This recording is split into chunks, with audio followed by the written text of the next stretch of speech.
Welcome back, my friends, to another episode. I'm James Whitty, and if you're new to this channel, welcome. My wife Jess and I have been wedding photographers for over a decade now, and for my wife, over 15 years, and now we get to travel the world and be on YouTube and teach creative entrepreneurs and other photographers like yourself not only how to thrive in business, but also in life, because I fully believe this life is big and beautiful and worth living to the absolute fullest, and it is my desire that all creatives, all photographers get to grasp that and live that way too. So today I would like to talk to you about four things that you must do if you want the greatest engagement session or couples session of your life. And these four things are things that happen before the session. It is things that if you do these four things, I guarantee you the next session you go into after doing these, it's gonna be the best engagement session of your life, because everyone's gonna be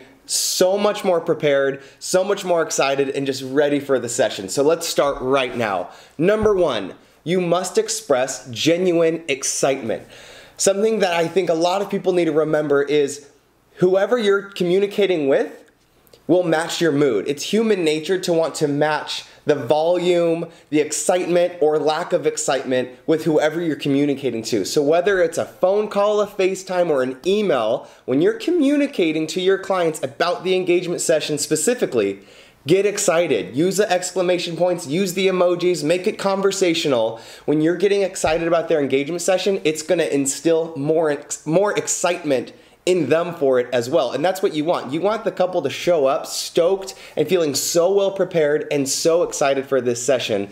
And think about it the opposite. If you're emailing late, if you're being inconsistent in responding, if you're just doing the one or two sentences, no exclamation points, kind of mundane communication, they're going to receive that as well and reflect that mood when the day comes. So as things are getting closer to it, one, just express genuine excitement for their engagement session, to hang out with them, to photograph them, and let them know how amazing it's going to be. That simple thing right there, communicating in excitement, is a game changer when it comes to how people show up to the session.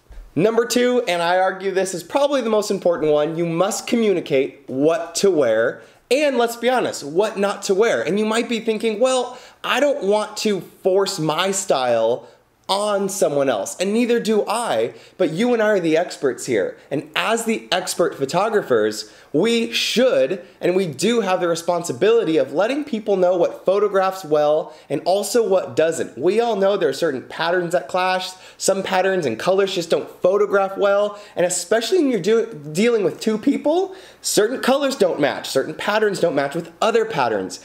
And by no means do you have to completely skew their style, but they came to you for a reason. They like your photographs, and you get what you put out. So you're putting out beautiful work, you're putting out certain styles, they're attracted to that, and they are expecting you to tell them what to wear, what looks best, what cut of dress, what style suit, all those things. And you can go as extreme, like Jess and I have an actual printed style guide that we send to them when they book us, or at least an email, and I'll go into detail with that in just a second. So one, express genuine excitement, they'll reflect your mood.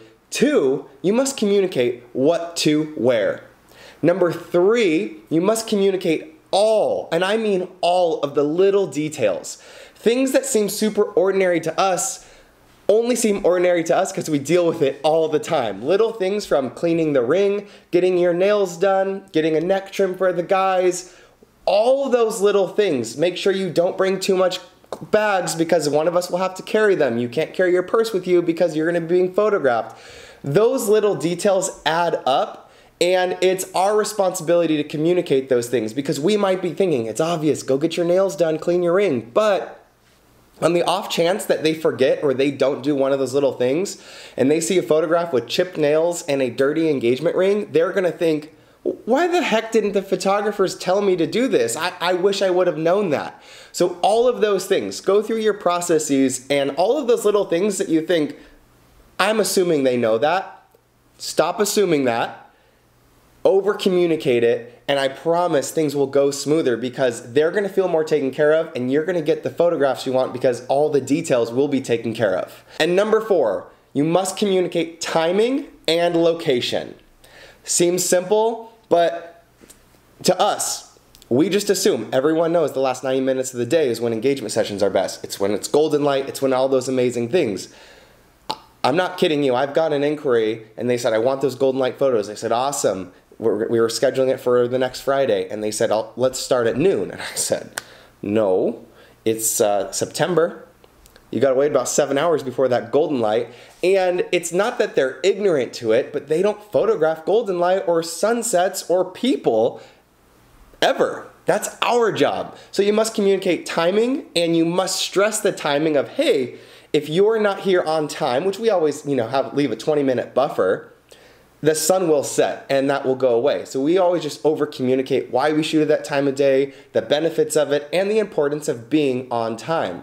And you must communicate location. It's really confusing if you just say we're gonna meet in this broad, park or this area. I always have a very specific spot we meet, and Jess and I also, this is kind of like a 4.2, 4B, if you will, point is Jess and I never meet at the location we're photographing first for the engagement session. Jess and I, the way we do things is very relational, and it's all about the experience as well as the photograph. So we either have people over to our house, or if we're on destination, we'll meet at a winery or a cocktail lounge or something. One, because let's be honest, having a drink makes those smiles come a little sooner, but you also want to make sure that couple knows they're taken care of.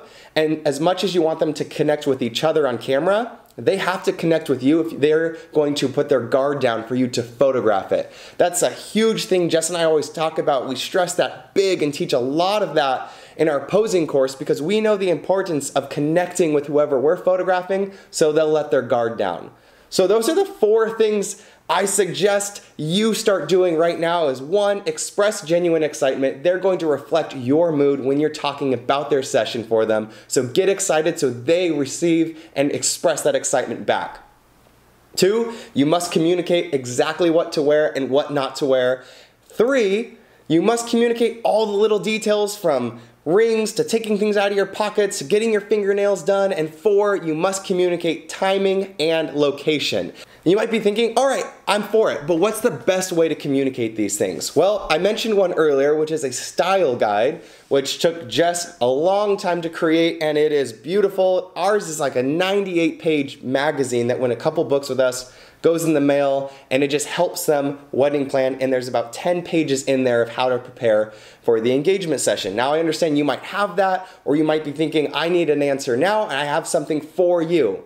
The other, and we use both. We also use an email, and this email is a beautiful email, and it literally maps out everything from the best places to go shopping online, the best cuts of dresses, what to wear, what not to wear. A Pinterest board is attached to it, and it's a phenomenal email, and is a gift to you to get you started on the right foot communicating these 4 things. If you just click below, I have our email, our exact email that we use for you to use for free. I want you to start communicating these things, and I want you to start showing up to your sessions super confident and having super confident couples. So if you just click the button below, you can sign up and I will shoot you that email in your inbox so that you can copy and paste it, obviously put your name, you can put your own Pinterest board if you want. I mean, you can use ours if you really want to, it's pretty good. So you can start communicating to your couples. And if you want to go even further and you're interested in really learning all the details about communicating with your couples, how to pose your couples, how to photograph couples, and all of those things in the engagement session part of it and in the wedding part of it, Jess and I also have the James and Jess posing course, and that's linked below if you want to check that out. But today, grab that email, start sending it. Let me know your success stories when you use that email, because it's going to work. And that's what I got for you today. I hope you can take this. I hope you can get that email and these 4 things and start having fantastic engagement sessions and all kinds of sessions for that matter. Until the next time, I hope you guys have an amazing evening. Know that I am here for you. I believe in you, and you are capable of great and amazing things. I will see you in the next episode.